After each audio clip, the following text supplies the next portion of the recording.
corn ass niggas. Yeah, we give you much more. Longevity, baby. Hey, yo, Dave. Yo, it's been instilled in me since infinite, y'all. Using these minutes like I value the call. And what's up, everybody, and welcome to this edition of Funky Friday. Today is December 30th, 2022, and we're rocking the mic scarf today, and we're feeling the MSG vibe that is in the air. We have 2 nights under our belt, and in honor of the MSG vibe, well, of course, we have to bring you a selection from MSG. This is the first time that I am going to break away from my typical 1.0 show, and I'm actually going to jump into the very first show of 2.0. This is 12/31/2002. A lot of history behind this show and a lot of talking, so if you don't want to hear me talking, I would just skip right to this show because I have a lot of fun stories. Sometimes I bring you some shows that I've gone to, sometimes there's some shows that I haven't gone to but I've listened to. This was a show I actually did attend. Just a little build up to this. If some of you remember, 2002, prior to this, Phish went on their first hiatus from the period of the last Shoreline show in 2000, fall 2000 to 2002. We all kind of thought it really wasn't over, that it couldn't be over, that, they could possibly come back and just kind of waiting for that time. Trey did his thing for a while, and I think Paige did some stuff. I don't know if Mike did too much. I guess they all did something. Phish did his Pork Tornado, stuff like that. So I don't know how this really came about. This is, internet was kind of a thing, but I just remember the show just coming up like out of nowhere. Like there was a little bit of buzz. A couple people knew about it, and it wasn't like a huge thing, like a big build up or a big lead, like they're back, like can you believe it? It was just like, I remember only finding out, it feels like a week or two before the actual show started. And a friend of mine, Scott, who was with his girlfriend at the time, had somehow scored tickets to 12/31, the most magical show there could be, the first show back. Like this is the first show back, right? And his girlfriend, she wasn't really up for it. She's like, you should take Jeff. So I'm like, all right, well, I'll go. Sure, great. So him and I make the trek down to New York City. And, at this time we drove to New York City. And we're really just planning on doing this one show, get in, get out type of thing. I think the next 3 nights, if I'm not mistaken, we're in Hampton. We just decided to, there was going to be too much and, tickets, whatever. And we were just able to get tickets for MSG. So these are the days, let's see, 2002, how old was I, 2002? I don't know, I don't want to date myself, but let's see, was I still in my 20s? Yeah, so we drove to the show, parked, I think the good old Park and Lock, a lot of you guys probably remember that. It actually used to be like a lot scene, people would like hang out there, and, it wasn't like what it is today, you show up to the show, whatever, and you go. So, hang out, have a great time, meet some friends, and, why I'm bringing you this show is really for one reason. It is the vibe and the energy that was in the building tonight has been unsurpassed in any concert I've been in my entire life. It was a series of excitement, joy, a lot of emotion, of course, at once, which that's why we do what we do, right? So, I know the theme for this Friday usually is a Funky Friday. This is not going to be a Funky Friday. In fact, I'm going to kind of bring you the whole show here, if you will, and some highlights. Usually I just highlight one show, one funky show, or one song. I should say one funky song, and then we go from there. But in this case, we're going to bring, the whole show to, a couple points, just because it's New Year's Eve. And this year, I'm home, and every year this time comes, I look outside, I'm like, man, I wish I was in New York. And, a month ago, I'm like, whatever, I've done MSG enough, it's what it is. But now it's like, okay, people are there, you want to be there, and, not being too far away from Western New York, it's nice to get out, 5-6 hours, get out there. So, nonetheless, we'll just get right, I guess, into some of these show details. So, we get in, and this was the old MSG setup, and they used to have this ring that would go around, the circular ring that would go around the entire arena, and they used to let you just hang out there. You could dance, you could chill, you could just do your thing. And really all of MSG, what I used to think was a lot more laid back than now. I guess if you're on the floor, sure, these days, great. But to me, my last few shows there, not my most enjoyable venue because, you're really, I think, relegated to your seat. So back in this time, you still had the ring. You know, the 90s, all the New Year's shows we did then, you still had the ring. So, you know, you could just hang out there and it would just, you could go around the ring, you know, just do your thing and chill. So we get our spot in the ring. We're on page side. And the ring now was just, it's between like the 100 and like 200 level or 100, 300 level. I can't remember. So it's right there. And, I mean, I don't remember people being so happy in my entire life. You know, obviously Phish is back and it's New Year's Eve too, you know. And everybody's, it's high fives, it's smiles, and like, I mean, there was nothing wrong. Like nothing was, it was just, everything was great. So in the beginning, the show music was all these like, and I'm only going by memory here, a lot of these like, you know, classic rock songs like Back in the Saddle Again, you know, More Than a Feeling, and like all these like really vibe type of songs like, you know, We're Back, you know, and all this, and really got like, the crowd was like energized by it, you know. It was a really cool thing. So lights go down, and really the main reason why I'm bringing the show is for the very first song that you'll see in the link here, which is Piper.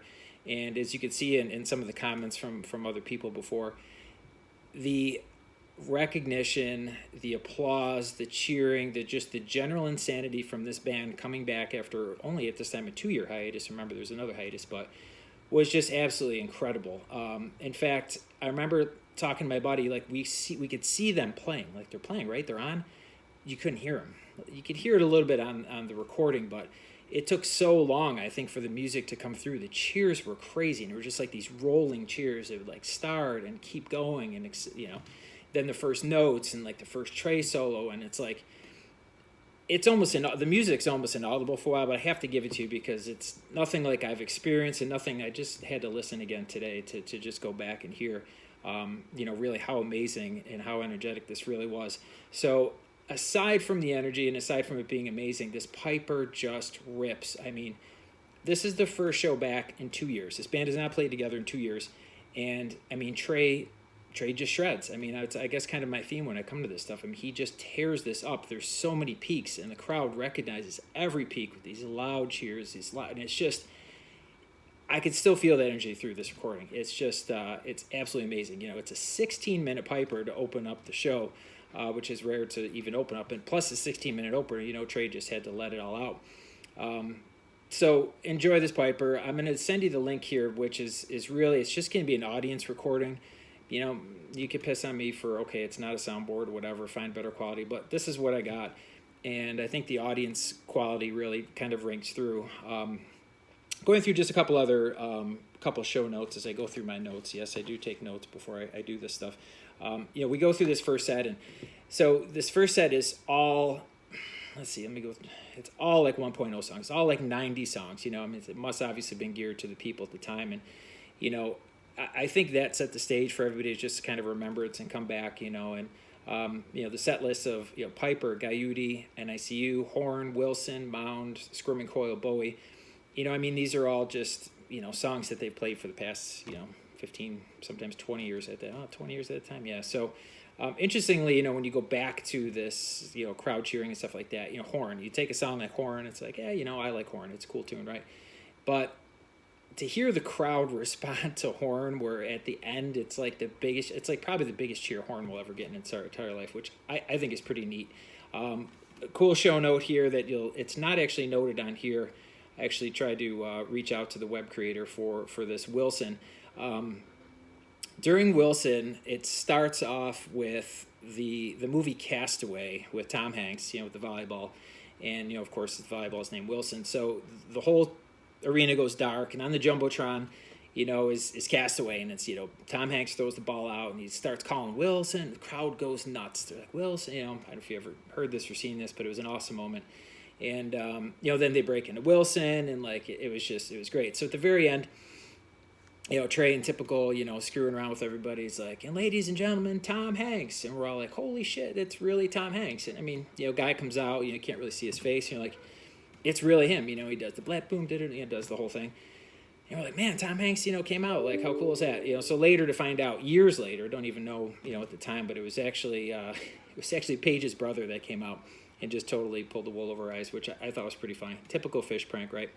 You know, not too much everything was great in the first set. Everything was good. Second set, we get our first Waves Ever, which is one of my favorite songs, mainly because of this first This first Waves Ever just was a whole different direction that Phish was going in at the time. Divided Sky just absolutely rips. I mean, it's just crazy. And we're starting to hear a different mix now. We have Mike Gordon in the mix a lot more, than we used to have. I felt that he, I guess in 97, 98, he came in a little bit more of the funk era. But I remember, I think it was it the way? I think it was the Waves. Again, I just go by memory with this stuff, but I think it was like the first time like he dropped kind of like a mic bomb. Phil Lesh from the Grateful Dead, of course, always did these Phil bombs. It's a huge like sonic thing. And we're like, holy cow! I remember my buddy and I, we looked at each other like, is Mike like dropping bombs now? And it's not going to come through in this recording because it's audience, but just an interesting show note. Kind of last thing I'll sum up. I'm not going to go song by song or set by set. Is this Carini, a mid-set Carini here, which I still remember like yesterday as being, probably one of the last raw, in-your-face era of Carinis. I mean, it was just evil. It was dark. Its feedback. Trey is just, screaming. It's just this really just intense Carini, which now, now it's just, butterflies and rainbows, I guess, with everything, right? Carini wants to be dark, but then all of a sudden we're into an ambient jam. But, these guys are older and it's 2022. So enough on that. So enjoy the, this is a really good, in-your-face, like, heavy metal Carini. I remember standing there, like, almost like head-banging drool. Like, this was, like, deep Carini. I mean, this was, mid-show. I mean, this was awesome. I really love this one Carini. I've actually haven't really gone through the whole entire show through set three. I'm not going to get much into the New Year's gag. I mean, it's what it is. You guys can all research that and look at that. But, the point of the show, why I'm bringing it all to you guys today is just, is this energy and just, what Phish has meant to so many people for so long and what they still mean today. And just, as we know, they played for a couple years and then 2004, Coventry happened. I never did make it to Coventry. I was on the road for that, but I couldn't get there. But at that time, I think we thought that was really the end. Obviously, Phish came back again for, they had another second hiatus, came back in Hampton 2009. I did not make it to 2009 either. It was just too much. So what I do bring you here is a great memory and something that in light of the Madison Square Garden run, just an epic show. I'm really thrilled to bring you guys. Just feel the energy, and I'm sure there's probably some better copies available. But what I'll bring to you here is just the link of the audience copies, so you can just kind of get this vibe and get this energy. So on that note, I wish everybody a Happy New Year. Probably take a little break in the new year, and we got a lot of Phish coming up here through the next few days. Hope everybody's out there safe and traveling and having a good time at MSG or wherever else you guys are. So with that, we'll just say Happy New Year and enjoy the show. We'll be back. We may be back next week, but we'll be back soon with some traditional psychedelic Tuesdays and trippy Tuesdays and funky Fridays just to get us through until summer tour 2023. Rumor is Baker doesn't too. Whatever, not thrilled about that. I'd rather be on the road. This will be Phish's 40th anniversary run. Looking forward for, just a typical run across the U.S. Would love to see that, but rumors look like right now they're pointing to, of course, a Baker doesn't too. Well, of course, it's Riviera Maya. So be safe, everybody, as Trey says, and as everybody loves that saying, take it for what it's worth. So have a good time, and Happy New Year. Peace out.